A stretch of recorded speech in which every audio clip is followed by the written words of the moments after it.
আজকে ফ্রোজেন পরোটা আমি রাইস কুকারে ভাইজে আপনাকে দেখামো। তো তার আগে কিছু কথা বলে নিই। আমার জামাই বেটার ধারণা হইছে আমি একটা মেশিন, আমি একটা রোবট, আমি একটা মানব যন্ত্র। আমার ঘুম লাগে না, আমার বিশ্রাম লাগে না, আমি সব করতে পারি। মানে হইছে আমি তুড়ি দিলেই 4-5 পদের তরকারি রান্না হয়ে যায়। তারপরে আমি ফু দিলেই মনে করেন যে 25-30টা রুটি বানানো হয়ে যায়। আমি সেলাই মেশিনের উপরে একটা লাঠি দিয়া বাড়ি দিলেই 5-6টা 3 পিস সেলাই করা হয়ে যায়। তারপরে আমি হাইটটা গেলেই ঘর ঝাড়া মোছা হয়ে যায়গা। এরকম হয়েছে আমার জামাই বেটার ধারণা আমাকে নিয়া। ঠিক এই ব্যাপারেই আরও কিছু কথা আছে, সেটা ভিডিওর শেষে কমো। তো ওখানে ফ্রোজেন পরোটাটি আমি ভাজি আগে রাইস কুকারে, দেখেন কী অবস্থা হয় আর কি। হ্যাঁ, তো ফ্রোজেন পরোটা কেমন থাকে, এটা তো বরফের মতনই থাকে। কাইটটা লইলাম, দেখলেনই তো। তারপরে রাইস কুকারটাকে গরম করছি, পরোটাটাও দিয়ে দিলাম, আবার তেলও দিয়ে দিলাম। তো তেলটা আর একটু আগে দিলে মনে হয় ভালোই, তো জাগা। তো এখন এক পিঠ একটু হইছে, আমি রুটিটা উল্টানোর চেষ্টা করতেছি। এদিক দিয়ে এক পিঠ একটু হইছে আরই, কিন্তু আমার রাইস কুকারের সুইচ অলরেডি বন্ধ হয়ে গেছে। তো আমি এখন এটারে উল্টাইতে চেষ্টা করতেছি, কিন্তু উল্টাইতে পারতেছি না। সাইড দিয়ে একটু একটু করে উঠতেছে, এটা উঠতেছে না কোনো রকমেই পুরোপুরি। তো চেষ্টা কিন্তু আমি চালায় যাইতেছি, আমার চেষ্টা অব্যাহত আছে। তো চেষ্টা করতে করতে অনেকটুকুই উঠাইছি, কিন্তু একটা সাইড এখনও একটু উঠাইতেই পারতেছি না। এই তো একটু উঠছে, নড়াচড়া করছে। তো যাই হোক, এখন এটারে উল্টাইতে গিয়ে দেখেন কি অবস্থা। তাওয়ার কাজ যদি এই বড় পাতিলে হইতো, হাঁড়িতে হইতো, তাইলে তো আর তাওয়া লাগতো না। হাঁড়িতেই সবসময় মানুষের রুটি সেঁকতো, রুটি ভাজতো, তাই না? তো যাই হোক, কাঠেরটা দিয়া আর এটা উল্টানো অনেক কষ্ট হইতাছিল, এই জন্য আমি এটা নিছি। আর এটা দিয়া উল্টাইতে গেলে কিন্তু রাইস কুকারের সুইচটা বন্ধ করে নিতে হইব, মানে একেবারে কারেন্টের সুইচটা বন্ধ করে নিতে হইব, নাহলে আবার কারেন্ট একটা অ্যাক্সিডেন্ট হইতে পারে। যাক, কোনো রকমে একটা রুটি সেঁকা তুললাম। তো এই রুটিটা সেঁকা তুলতে কিন্তু আমার কম করে হলেও 10 মিনিট লাগছে, কেননা ওই যে একটুখানি ভাজা হইলেই সুইচটা অফ হয়ে যায়। এই জন্য এই যে দেখেন, এখন যে রুটিটা দিছি, সুইচটা কিন্তু আর অন হইতেছে না, সাপোর্ট নিতেই আসে না কোনো রকমেই। তো যাই হোক, এখনও একটু গরম আছে, এর মধ্যে দিয়ে দিলাম। তো এই যে এখন একটু সাপোর্ট নিছে সুইচটা।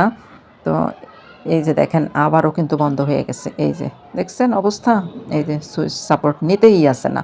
তো এইভাবেই কিন্তু এই যে রুটিটা সেঁকতে হয়। এখন কিছুক্ষণ পরে সাপোর্ট নিছে, তারপরে এক পিঠ ভাজা হইল, তাও পুরোপুরি হয় নাই।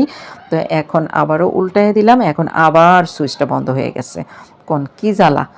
এইভাবে কি রুটি পরোটা সেঁকা যায়? এই যে দেখবেন, এখন সুইচটা সাপোর্ট নেবে না, এই যে কোনোভাবেই না। এইটা আমার জামাই বেটারে আমি বুঝাইতেই পারি না। তার কথা হইলো রাইস কুকারে সব হয়ে যাবো গা, তুমি করলেই সব হয়ে যাবো গা, মানে আমি ফু দিলেই হয়ে যাবো গা, আমি তুড়ি দিলেই হয়ে যাবো গা, এমন একটা অবস্থা। যাক, কয়দিন ধরে কইতাছি একটা ইন্ডাকশন কিনতে, আর নাহলে ইনফ্রারেড কিনতে। না, আমার এই রাইস কুকার দিয়েই সব কাম করায় লাইব। কিন্তু রাইস কুকার দিয়ে যে সব কাম হয় না, এইটা হেরে বোঝানোও যায় না। এই যে আবার দেখেন এই অবস্থা, মানে একটা রুটি সেঁকতে গিয়া 3-4 বার কইরা এইরকম হয়। তো যাই হোক, কোনো রকমে তালিবালি কইরা এই যে 2টা রুটি সেঁকা হইল। এই যে দেখছেন অবস্থা। আর যখন সুইচটা বন্ধ হয়ে যায়, তখন কিন্তু সবটা তেল এই রুটিটা একদম শোষণ করে নেয়। তারপরে এখন একটা ডিম পোস্ট করে দেখাই আপনাদের রাইস কুকারে।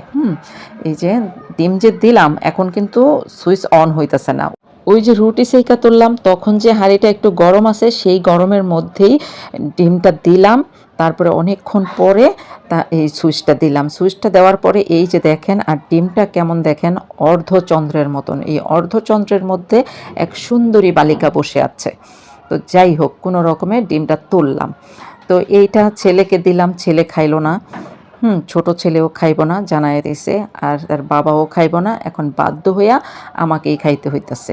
আর এই যে দেখেন, রুটি যেই তালিবালি করে সেঁকা হইলো, এই রুটির মধ্যে দুনিয়ার তেল, তেলে ডুইবা রইছে। আজকে 3 দিন ধইরা এই তালিবালি করে খাইতাছি, তারপরেও আমার কথা কানে লাগে না কারো। তো যাই হোক, ওই যে বলতেছিলাম আমি একটা যন্ত্র মানব, আমি একটা রোবট।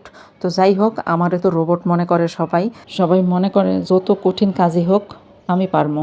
আর কিছু মানুষ আছে, হেরা 5 ঘন্টায়ও যদি চুলার পিছে পড়ে থাকে, হ্যাঁ বলে রান্না শেষ হয় না।